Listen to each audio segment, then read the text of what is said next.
दोस्तों ये वीडियो आप लोगों के लिए काफ़ी ज़्यादा इंपॉर्टेंट हो सकती है अगर आप एक घर की कंस्ट्रक्शन करा रहे हैं, क्योंकि इस वीडियो में मैं आपको एक ऐसी समस्या के बारे में बताने वाला हूँ जिससे कहीं ना कहीं सभी लोग परेशान होते हैं। जब हम एक घर को बनाते हैं तो उसके कुछ समय के बाद उसमें जगह जगह पे कुछ क्रैक्स दिखाई देने लगती हैं। वो क्रैक्स जगह जगह पे होती हैं और वो कौन सी जगह है और उसके पीछे क्या कारण है, उसको कैसे रोक सकते हैं, वो आज की इस वीडियो में बताने वाला हूँ। 5 ऐसी जगह मैंने पकड़ी हैं जहाँ पे ज़्यादातर दरारें या क्रैक्स देखने को मिलती हैं। क्या गलती लोग करते हैं और क्या गलती हमें नहीं करनी चाहिए, तो ये सारी वीडियो इसी चीज़ के ऊपर होने वाली है और ये वीडियो आपको काफ़ी हेल्पफुल रहेगी अगर आप इस वीडियो को पूरा एंड तक देखते हैं।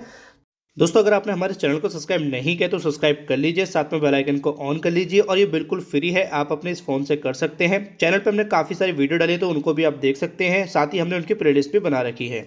तो सबसे पहली चीज़ जो आप देख रहे हैं यहाँ पे आपको सामने दिखाई दे रहे होंगे दरवाजे यानी विंडो वगैरह जो भी आप देखेंगे, तो उनके ऊपर जो है डायरेक्टली ऐसे ही ब्रिक वर्क कर रखा है। यानी कि आपने एक लिंटल बीम देखा होगा जो हम दरवाज़ों के ऊपर देते हैं, लिंटल बीम या डोर बैंड देते हैं, जिससे हमारी चौखट है या हमारी कोई विंडो की चौखट है या फिर डोर की चौखट है तो उस पर जो ऊपर की दीवार का लोड होता है वो डायरेक्ट नहीं आता है। अब यहाँ पे होता है क्या है कि इस घर में आप खुद देख लो कि कहीं भी यहाँ पे लिंटल बीम प्रोवाइड नहीं किया है। अब लिंटल बीम का जो सबसे बड़ा यूज़ रहता है वो ये रहता है कि ऊपर के लोड को ट्रांसफ़र कर देता है बाकी दीवारों पे। अगर आप बीम को नहीं देंगे तो होगा क्या कि समय के साथ साथ यहाँ पे क्या होगा, दीवार का लोड जो है वो चौखट पे आने लगेगा और चौखट जो है हमारी झुकाव मारेगी, यानी कि वो बैंड होने लगेगी। अब बैंड होने के बाद क्या होता है, वो ईंट का झुकाव भी रहता है और जब आप प्लास्टर कर देते हैं, प्लास्टर करने के बाद यहाँ पे आपने अक्सर देखा होगा कि दीवारों में जहाँ भी दरवाजे विंडो होते हैं और अगर आपने वहाँ पे बीम नहीं दिया है ऊपर तो फिर एक लाइन सी जाती है तिरछी सी, जो कहीं ना कहीं दरवाजे से या विंडो के होते हुए निकलती है। अब वो जो क्रैक होती है वो उसके पीछे जो रीज़न होता है आने का, वो सबसे पहले अगर आप उस चीज़ को देखोगे तो वो बीम का ही रहता है। इसलिए आपको बीम देना चाहिए। यहाँ पे अगर आप बीम नहीं दोगे तो प्रॉब्लम वाली क्रैक वाली आ सकती है जो आपको दरवाजे के पास या विंडो के पास दिखाई देती है। तो पहली यही होगी, कारण भी हो गया, सॉल्यूशन भी हो गया। या दूसरी बात करें तो आपने अक्सर देखा होगा कि घरों में क्या करते हैं कि हमारी जो दीवारें रहती हैं उसमें क्या करते हैं वो लोग काफ़ी ज़्यादा हैवी कंड्यूटिंग कर देते हैं या फिर हैवी ज़्यादा उसको कटिंग कर देते हैं। अब वो कटिंग कब रहती है, जब आप प्लास्टर वगैरह पेंट वगैरह कर देते हैं। जैसे कि आप वीडियो देख रहे होंगे सामने यहाँ पे एसी की फिटिंग करी गई है और भी बहुत सी अलग अलग फिटिंग होती हैं जो प्लास्टर के बाद या पेंट पुट्टी के बाद करते हैं।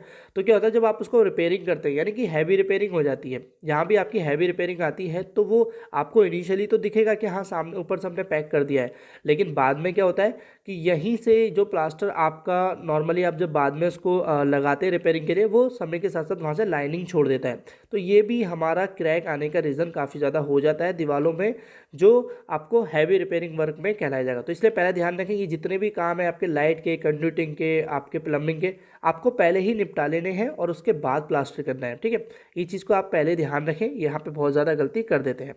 अगर मैं नेक्स्ट क्रैक की बात करूँ जहाँ पे ज़्यादातर देखी जाती है, तो आपने अक्सर देखा होगा कि लोग बार क्या करते हैं कि जहाँ पर हमारा बीम रहता है, प्लेन बीम, उसके नीचे वो ब्रिक वर्क जो देते हैं वो बाद में देते हैं, यानी कि पहले प्लेन बीम दे देते हैं उसके बाद ब्रिक वर्क करते हैं। तो जो प्लेन बीम और ब्रिक वर्क के नीचे जो गैप रह जाता है, वो गैप भी हमारा क्या होता है, जब सॉइल वगैरह का प्रेशर आता है तो ईंटों की जो दीवार होती है आउटर में, वो हल्की सी खिसक जाती है।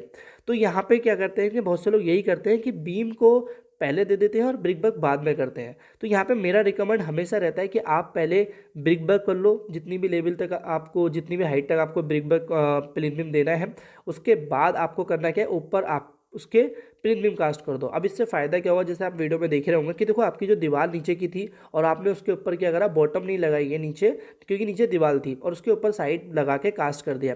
तो देखो आप यहाँ पे देखो बाउंडिंग देखो इसकी, अब दीवार की बाउंडिंग और प्लेन बीम की बाउंडिंग देखो इतनी अच्छी हो गई है कि यहाँ पे कभी आपकी जो दीवार है वो कभी खिसकेगी ही नहीं, चाहे कितना भी प्रेशर आ जाए। तो कभी कभी यहाँ पे ये चीज़ आती है कि जो नीचे हमारी दीवार होती है और वो जो ब्रिक वर्क आप बाद में करते हैं प्लेन बीम देने के बाद, तो वो उसके बीच में जो गैप रहता है वो हमेशा बरकरार रहता है। अब वो दरार कह लो या फिर वो गैप कह लो, जब भी उस पर किसी भी तरह का कोई प्रेशर आता है तो वो प्रेशर हमारे जो दीवार है वो बाहर की तरफ भागती है, या अगर कोई अंदर की दीवार भी है तो भी वो वहाँ से अपनी जगह छोड़ देती है। तो इसलिए ध्यान रखें, ऐसे करें। अगर मैं नेक्स्ट बात करूं तो वो हमारे, आपने देखो एक चीज़ देखी होगी, आपके जहाँ पे कॉलम होगा, जहाँ पे आपकी दीवार होगी आपस में टच कर रही होगी, वहाँ पर आपको क्रैक दिखाई देगी। ये क्रैक आपको एकदम दिखाई नहीं देती है, ये धीरे धीरे आपको दिखाई देती है। कभी कभी कुछ ऐसी क्रैक होती है कि आप प्लास्टर से पहले ही दिख जाती है, और कुछ कभी कभी ऐसा होता है कि आपको प्लास्टर के बाद तो दिखाई देती ही देती है। देखो, अगर मैं बात करूँ, ये इसके पीछे का रीज़न अलग होता है, क्योंकि हीट एंड हाइड्रेशन टेम्परेचर झेलने की जो क्षमता होती है दीवार की, ईंट की अलग होती है, कंक्रीट की अलग होती है। तो इसलिए यहाँ पे कहीं ना कहीं वो चीज़ एयर रह जाती है, और वो आपको सीधी सीधी लाइन दिख जाएगी जहाँ पे आपका दीवार होगी, और या फिर जहाँ पे आपका कॉलम होगा। अब यहाँ पे देखो, इससे बचने के कई सारे उपाय आजकल आप मार्केट में आ गए हैं। कुछ लोग साइट पे कुछ ऐसे तरीके कर सकते हैं जिससे आप इन दरारों से बच सकते हैं, और कुछ लोग मार्केट से कुछ चीज़ें खरीद के भी आप इस पर अप्लाई कर सकते हैं जिससे इन दरारों को बच सकते हैं। अब वो दरारें आप कैसे कर सकते हैं? साइट पे अगर आपको करना है तो देखो, आप जैसी कॉलम की शटरिंग को हटाएंगे तो उस पर आप लोहे के वायर ब्रश से थोड़ा सा रफ सरफेस कर लो, ताकि जो हमारी दीवार है वो ईंट का जो मसाला रहेगा वो अच्छे से पकड़ बना ले, और किसी भी तरह की कोई दिक्कत ना आए। मतलब थोड़ी सी उसमें क्या होगा, एंकरिंग करने के लिए रफ सरफेस मिल जाएगा। एक तो आपका ये हो गया, इस तरीके से कर सकते हैं। अगर मैं दूसरे की बात करूँ तो देखो, आपकी चिकन मैश जाली आती है, यानी कि मुर्गा जाली आती है, या फाइबर मैश जाली आती है, जो आपको प्लास्टर करने से पहले दीवार के जॉइंट पर और कॉलम के फेस पे लगा के प्लास्टर करना है। तो इससे आप बहुत ज़्यादा ही राहत मिलेगी आपको जो आने वाली दरारें होती हैं। देखो, जैसे अभी आप ये देख रहे हैं कि वायर ब्रश से कर दिया है, तो ये देखो एक टेम्परेरी है, एक उपाय है, देसी है, या कह लो ये सिर्फ एक जुगाड़ है। बट हाँ, इससे भी बहुत लंबे समय तक आप क्रैक को रोक सकते हैं। बट अगर आप बात करें परमानेंट आप रोकनी है, तो फिर आपको फाइबर मैश या चिकन मैश लगानी पड़ेगी प्लास्टर करने से पहले। तो इस चीज़ का आपको ध्यान रखें, थोड़ा सा कॉस्ट है, बढ़ेगी आपको, बट आप कर सकते हैं।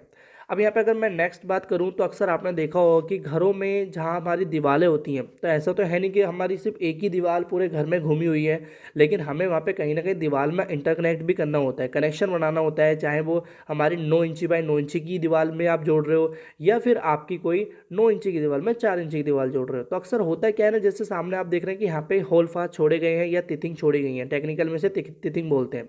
तो यहाँ पे पहले से प्लान कर रखा है कि यहाँ एक दीवार आनी है, बट बहुत सी जगह क्या होता है कि वो लोग भूल जाते हैं ये चीज़ छोड़ना है, और जहाँ दीवार होती है और दूसरी दीवार जो जोड़ते हैं उसमें बिना किसी होल फास्ट के बस ऐसे ही बराबर में उसको लगा के खड़ी कर देते हैं। जैसे कि आप सामने देख रहे हैं, यहाँ पे हल्का सा आपको गैप दिखाई दे रहा होगा, किसी भी तरह का कोई जोड़ आपको नहीं दिख रहा है।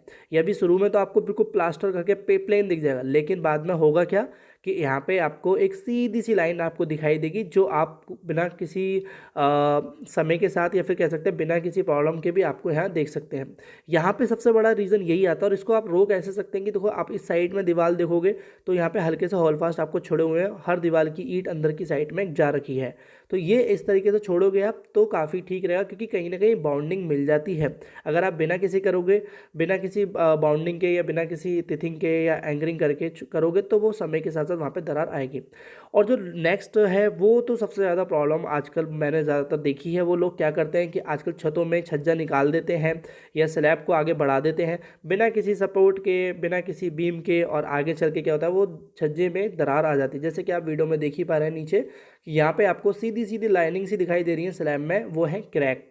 अभी क्रैक आने के रीज़न जो होते हैं वो सभी मैंने आपको बोल दिया कि काफ़ी ज़्यादा आप छज्जा बाहर निकाल देते हैं बिना किसी सपोर्ट के, बिना किसी बीम के, और उसके ऊपर आप, बहुत से लोग क्या करते हैं, दीवार काफ़ी बड़ी बड़ी बना देते हैं। कोई तो रूम भी बना देता है उसके ऊपर दीवार को टेक के, तो फिर बाद में प्रॉब्लम तो क्रिएट करेगा।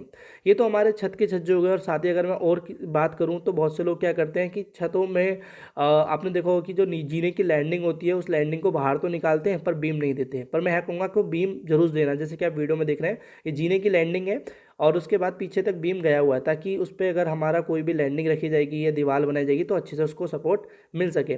और अगर मैं बात करूँ तो आपने छतों में, तो आपने सोचा होगा कि मैं छत का क्यों छोड़ रहा हूँ, क्योंकि छत में तो देखो क्रैक आने के इतने सारे रीज़न है कि अगर मैं वो सब चीज़ बताने लगूँ तो वीडियो काफ़ी ज़्यादा बड़ी हो जाएगी। क्योंकि वीडियो में मैंने और भी वीडियो डाल रखी हैं जो छत के क्रैक को लेकर, क्योंकि उसके रीज़न ही इतने सारे होते हैं। छत में कोई एक रीज़न नहीं है जिसके कारण हमारी छत में क्रैक आती है। बट मैं जाके आप चैनल पे विजिट करेंगे तो छत से रिलेटेड एक वीडियो मिल जाएगी आपको, जिसमें मैंने 8-10 रीज़न बताए हैं।